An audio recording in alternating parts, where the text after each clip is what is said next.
ದೆಹಲಿಯಿಂದ ನೇರವಾಗಿ ಎಚ್.ಸಿ. ಮಹದೇವಪ್ಪ ಭೇಟಿ ಮಾಡಿದ್ದಾರೆ. ಮಹದೇವಪ್ಪ ಅವರ ಮನೆಯಲ್ಲಿ ಸತೀಶ್ ಜಾರಕಿಹೊಳಿ ಸಭೆಯನ್ನ ಮಾಡಿದ್ದಾರೆ. ಈಗಾಗಲೇ ಏರ್ಪೋರ್ಟ್ನಿಂದ ಬಂದಿದ್ದಾರೆ ಸಚಿವ ಸತೀಶ್ ಜಾರಕಿಹೊಳಿ ಅವರು. ಈಗ ನೇರವಾಗಿ ಅವರು ಮಹದೇವಪ್ಪ ಅವರ ಮನೆಗೆ ಹೋಗಿದ್ದಾರೆ. ಮಹದೇವಪ್ಪ ಅವರ ಮನೆಯಲ್ಲಿ ಸತೀಶ್ ಜಾರಕಿಹೊಳಿ ಸಭೆಯನ್ನ ಮಾಡ್ತಾ ಇದ್ದು ಮಹದೇವಪ್ಪ ಹಾಗೇನೆ ಸತೀಶ್ ಜಾರಕಿಹೊಳಿ ಇಬ್ರು ಕೂಡ ಮಾತುಕತೆಯನ್ನ ಮಾಡ್ತಿದ್ದಾರೆ. ಕುತೂಹಲ ಮೂಡಿಸಿದೆ ಸಿಎಂ ಆಪ್ತ ಸಚಿವರ ಚರ್ಚೆ. ನವದೆಹಲಿಯಿಂದ ಬರ್ತಿದ್ದ ಹಾಗೇನೆ ಮಹದೇವಪ್ಪ ಅವರನ್ನ ಸತೀಶ್ ಜಾರಕಿಹೊಳಿ ಭೇಟಿ ಮಾಡಿದ್ದಾರೆ. ಈಗಾಗಲೇ ಅವರು ಹೇಳ್ತಾ ಇದ್ರು ಅಧಿಕೃತವಾಗಿ ನಾಳೆ ಮಾತಾಡ್ತಾರೆ ಈ ವಿಚಾರಕ್ಕೆ ಸಂಬಂಧಪಟ್ಟಾಗೆ. ನಮ್ಗೆ ಯಾರಿಗೂ ಕೂಡ ಏನು ಗೊತ್ತಿಲ್ಲ ಅವರು ಅಲ್ಲಿ ಏನ್ ಮಾತಾಡಿದ್ದಾರೆ ಹೈಕಮಾಂಡ್ ಜೊತೆಗೆ ಅನ್ನುವಂತಹ ವಿಚಾರ ಅಂತ ಹೇಳಿ. ಹಾಗಾಗಿ ಈ ಸತೀಶ್ ಜಾರಕಿಹೊಳಿ ಅವರಿಗೆ ಈಗ ಸಿದ್ದರಾಮಯ್ಯ ಅವರು ರಾಜೀನಾಮೆಯನ್ನು ಕೊಟ್ಟ ಬಳಿಕ ಡಿ.ಕೆ. ಶಿವಕುಮಾರ್ ಅವರು ಸಿಎಂ ಆದ ಬಳಿಕ ಕೆಪಿಸಿಸಿಯ ಹುದ್ದೆಯನ್ನ ಕೂಡ ಈಗಾಗಲೇ ಸತೀಶ್ ಜಾರಕಿಹೊಳಿ ಅವರು ಕೇಳಿದ್ದಾರೆ. ಈ ಹಿನ್ನೆಲೆಯಲ್ಲಿ ಸತೀಶ್ ಜಾರಕಿಹೊಳಿಯನ್ನೇ ಕೆಪಿಸಿಸಿ ಅಧ್ಯಕ್ಷರನ್ನಾಗಿ ಮಾಡುವಂತಹ ಸಾಧ್ಯತೆಗಳು ಕೂಡ ಇದೆ. ಈ ಹಿನ್ನೆಲೆಯಲ್ಲಿ ಇದೀಗ ಸಾಕಷ್ಟು ಬೆಳವಣಿಗೆಗಳು ನಡೀತಾ ಇದೆ.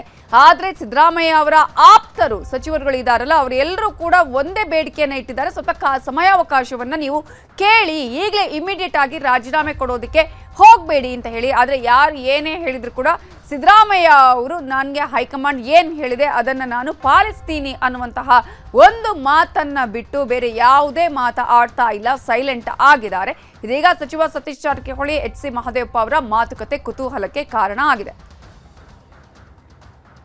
ಇದೇ ವಿಚಾರಕ್ಕೆ ಸಂಬಂಧಪಟ್ಟ ಹಾಗೆ ಇನ್ನಷ್ಟು ಡೀಟೇಲ್ಸ್ ಅನ್ನ ಕೊಡೋದಕ್ಕೆ ನಮ್ಮ ರಿಪೋರ್ಟರ್ ಹೆಬ್ಬಾಕ ತಿಮ್ಮೇಗೌಡರು ನೇರ ಸಂಪರ್ಕದಲ್ಲಿ ಜಾಯ್ನ್ ಆಗಿದ್ದಾರೆ. ತಿಮ್ಮೇಗೌಡ್ರೆ, ಈಗಾಗಲೇ ಸುರ್ಜೇವಾಲಾ ಅವರ ಜೊತೆಗೇನೆ ಬಂದಂತಹ ಸತೀಶ್ ಜಾರಕಿಹೊಳಿ ಅವರು ಏರ್ಪೋರ್ಟ್ ಅಲ್ಲಿ ಒಂದಷ್ಟು ವಿಚಾರಗಳನ್ನ ಹೇಳಿದ್ರು ನಾಳಿನ ಬೆಳವಣಿಗೆಗಳ ಬಗ್ಗೆ ಅನ್ನುವಂಥದ್ದು.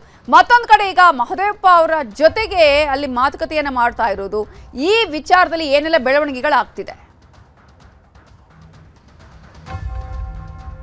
ಈ ವಿಚಾರದಲ್ಲಿ ಏನೆಲ್ಲ ಬೆಳವಣಿಗೆಗಳು ಅಂದರೆ ನವದೆಹಲಿಯಲ್ಲಿ ಆಗಿರ್ತಕ್ಕಂಥ ಒಂದು ಚರ್ಚೆ, ಹೈಕಮಾಂಡ್ ನಾಯಕರ ಒಂದು ತೀರ್ಮಾನ, ಹೈಕಮಾಂಡ್ ನಾಯಕರ ಮನಸ್ಥಿತಿ, ಮತ್ತೊಂದು ಕಡೆಯಾಗಿ ನಾವು ಅಂದರೆ ಸಿ ಎಂ ಆಪ್ತರು ತೆಗೆದುಕೊಳ್ಬೇಕಾಗಂಥ ಮುಂದಿನ ನಡೆಯ ಬಗ್ಗೆ ಇದೀಗ ಸಿ ಎಂ ಆಪ್ತ ಸಚಿವರು ಇಬ್ಬರು ಒಂದು ರೀತಿ ರಣತಂತ್ರ ರೂಪಿಸುವಂಥ ಒಂದು ನಿಟ್ಟಿನಲ್ಲಿ ಮಾತುಕತೆಯನ್ನು ನಡೆಸ್ತಾ ಇದ್ದಾರೆ ಅಂದರೆ ತಪ್ಪಾಗಲಿಕ್ಕಿಲ್ಲ. ಯಾಕಂತ ಹೇಳಿದ್ರೆ ನಾಯಕತ್ವ ಬದಲಾವಣೆಗೆ ಮುಂದಾಗಿರ್ತಕ್ಕಂಥ ಹಿನ್ನೆಲೆಯಲ್ಲಿ ಸಹಜವಾಗಿ ಇದೀಗ ಸಿ ಎಂ ಸಿದ್ದರಾಮಯ್ಯನವರ ಬೆಂಬಲಿಗ ಸಚಿವರು ಮತ್ತು ಶಾಸಕರುಗಳು ಒಂದು ರೀತಿ ಆಕ್ರೋಶ ಮತ್ತು ಅಸಮಾಧಾನವನ್ನು ವ್ಯಕ್ತಪಡಿಸ್ತಾ ಇರ್ತಕ್ಕಂಥದ್ದು. ಯಾಕಂತ ಹೇಳಿದ್ರೆ ನಾವುಗಳು ನಿಮ್ಮಿಂದ ಗೆದ್ದು ಬಂದಿರೋದು ಹೈಕಮಾಂಡ್ ಮುಖ ನೋಡಿ ಕಾಂಗ್ರೆಸ್ಗೆ ಓಟ್ ಹಾಕಿಲ್ಲ, ನಿಮ್ಮ ಮುಖ ನೋಡಿಕೊಂಡು ಕಾಂಗ್ರೆಸ್ಗೆ ಜನತೆ ಓಟ್ ಹಾಕಿರ್ತಕ್ಕಂಥದ್ದು. ನಾವು ಹೇಳೋವರೆಗೂ ಕೂಡ ನೀವು ರಾಜೀನಾಮೆಯನ್ನು ಕೊಡಬೇಡಿ, ನಾವು CLP ಸಭೆಯಲ್ಲಿ ನಾವು ನೀವು ಪರವಾಗಿ ಮಾತನಾಡ್ತೀವಿ, CLP ಸಭೆಗೂ ಮುನ್ನ ನೀವು ರಾಜೀನಾಮೆಯನ್ನು ಕೊಡಬೇಡಿ ಅನ್ನುವಂಥ ಒಂದು ನಿಟ್ಟಲ್ಲಿ ಸಿ ಎಂ ಆಪ್ತ ಸಚಿವರು ಮತ್ತು ಶಾಸಕರುಗಳು ಕೆಲವೇ ಕ್ಷಣಗಳ ಹಿಂದಷ್ಟೇ ಸಿ ಎಂ ಸರ್ಕಾರಿ ನಿವಾಸ ಕಾವೇರಿಯಲ್ಲಿ ಸಭೆಯನ್ನು ನಡೆಸಿದರು.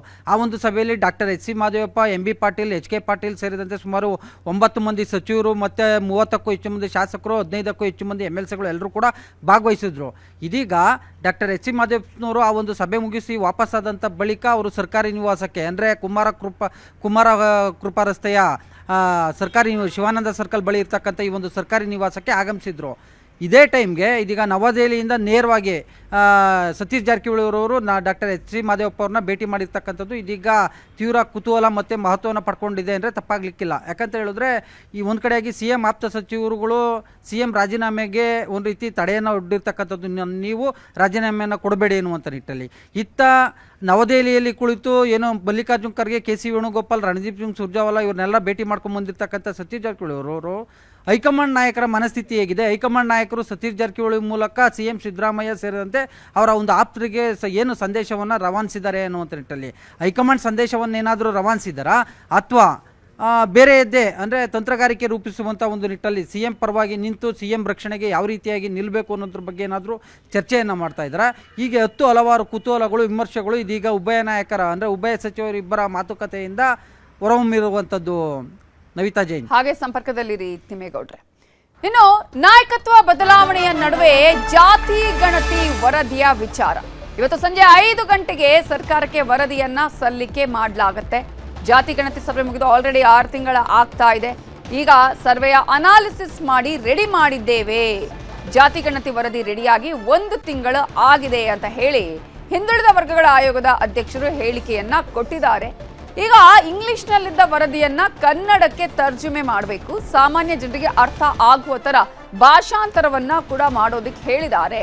ಮುಖ್ಯ ಕಾರ್ಯದರ್ಶಿ ಸಂಜೆ 5ಕ್ಕೆ ಬರಲು ತಿಳಿಸಿದ್ದಾರೆ ಅಂತ ಹೇಳಿ ನ್ಯೂಸ್ 18 ಕನ್ನಡಕ್ಕೆ ಮಧುಸೂದನ್ ಆರ್ ನಾಯ್ಕ್ ಹೇಳಿಕೆಯನ್ನ ಕೊಟ್ಟಿದ್ದಾರೆ. ಈಗಾಗಲೇ ಹಿಂದುಳಿದ ವರ್ಗದ ಆಯೋಗದ ಅಧ್ಯಕ್ಷರು 5 ಗಂಟೆಗೆ ವರದಿಯನ್ನ ಸಲ್ಲಿಕೆ ಮಾಡ್ತಾರೆ. ಸರ್ಕಾರದ ಮುಖ್ಯ ಕಾರ್ಯದರ್ಶಿಗಳು ಈಗಾಗಲೇ ಅಪಾಯಿಂಟ್ಮೆಂಟ್ ಕೂಡ ಕೊಟ್ಟಿದ್ದಾರೆ 5 ಗಂಟೆಗೆ ಬರೋದಕ್ಕೆ.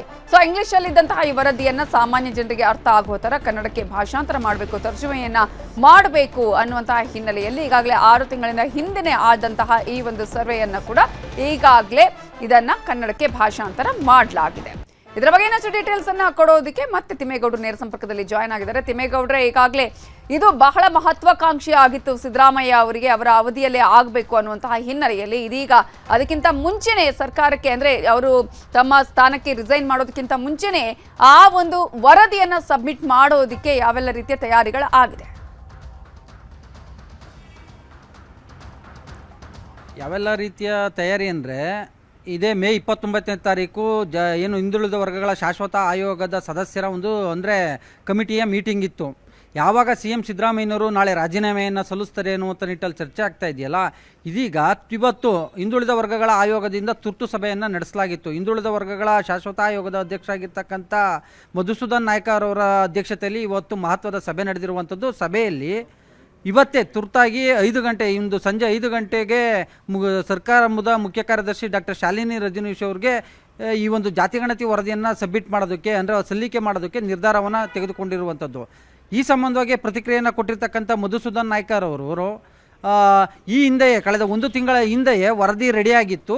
ಇಂಗ್ಲೀಷ್ನಲ್ಲಿದ್ದಂಥ ಒಂದು ಕಾಪಿಯನ್ನು ನಾವು ಕನ್ನಡಕ್ಕೆ ತರ್ಜುಮೆಯನ್ನು ಮಾಡಿದ್ವಿ. ಕನ್ನಡಕ್ಕೆ ತರ್ಜುಮೆಯನ್ನು ಮಾಡಿರೋದ್ರಿಂದ ಜನಸಾಮಾನ್ಯರಿಗೆ ವರದಿ ಬಗ್ಗೆ ಒಂದು ರೀತಿ ಸುಲಭವಾಗಿ ಅರ್ಥವಾಗುತ್ತೆ. ಆದರೆ ವರದಿಲಿ ಏನಿದೆ ಅನ್ನೋದ್ರ ಬಗ್ಗೆ ನನಗೆ ಗೊತ್ತಿಲ್ಲ ಅನ್ನುವಂಥ ಮಾತನ್ನು ಕೂಡ ಉಲ್ಲೇಖ ಮಾಡಿರ್ತಕ್ಕಂಥದ್ದು. ಇದೀಗ CM ಸಿದ್ದರಾಮಯ್ಯನವರ ಪದತ್ಯಾಗದಕ್ಕೂ ಮುನ್ನ ಇದು 1 ದಿನ ಮುಂಚಿತವಾಗಿ ಇದೀಗ ಜಾತಿಗಣತಿ ವರದಿಯನ್ನು ಸರ್ಕಾರಕ್ಕೆ ಸಲ್ಲಿಕೆ ಮಾಡ್ತಾ ಇರ್ತಕ್ಕಂಥದ್ದು ಸಹಜವಾಗಿ ನಾನಾ ವ್ಯಾಖ್ಯಾನಗಳು ಮತ್ತು ಕುತೂಹಲಕ್ಕೂ ಕೂಡ ಕಾರಣವಾಗಿರ್ಬೋದು. ಜಾತಿಗಣತಿ ವರದಿಯನ್ನು ಮುಂದಿಟ್ಕೊಂಡು CM ಸಿದ್ದರಾಮಯ್ಯನವರು ಏನಾದರೂ ಮತ್ತೆ ಹೊಸದಾಳವನ್ನೇನಾದರೂ ಉರುಳಿಸ್ತಾರಾ, ಅಥವಾ ನಾಳೆ ಸಚಿವ ಸಂಪುಟ ಸಭೆಯನ್ನು ಕರೆದು ಈ ಒಂದು ಜಾತಿಗಣತಿ ವರದಿಗೆ ಅನುಮೋದನೆಯನ್ನು ಏನಾದರೂ ಪಡ್ಕೊಳ್ಳೋದಕ್ಕೆ ಮುಂದಾದ್ರ? ಯಾಕಂತ ಹೇಳಿದ್ರೆ ಜಾತಿವಾರು ಜನಗಣತಿ ಇದೆಯಲ್ಲ, ಅದು CM ಸಿದ್ದರಾಮಯ್ಯನವರ ಕನಸಿನ ಒಂದು ಕೂಸು.